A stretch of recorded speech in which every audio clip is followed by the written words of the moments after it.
వెనుకబడిన హుస్నాబాద్ను గత పాలకులు పట్టించుకోలేదని మంత్రి పొన్నం ప్రభాకర్ విమర్శించారు. సిద్దిపేట జిల్లాలో పర్యటించిన ఆయన అక్కన్నపేట మండలంలో పలు అభివృద్ధి పనులకు శంకుస్థాపన చేశారు. కాంగ్రెస్ ప్రభుత్వం అధికారంలోకి రాగానే సిద్దిపేటపై ప్రత్యేక దృష్టి సారించిందన్నారు. రోడ్లు, డ్రైనేజీ పనులకు నిధులు మంజూరు చేస్తామని పొన్నం ప్రభాకర్ హామీ ఇచ్చారు.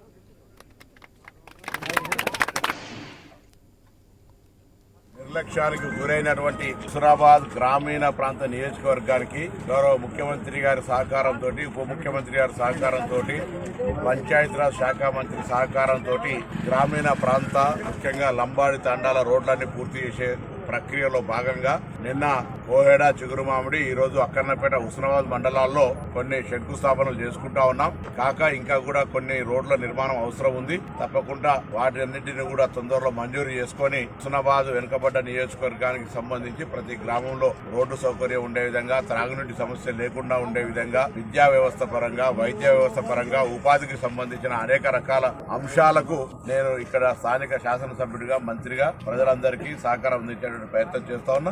చాలా కాలంగా నిర్లక్ష్యానికి గురైనటువంటి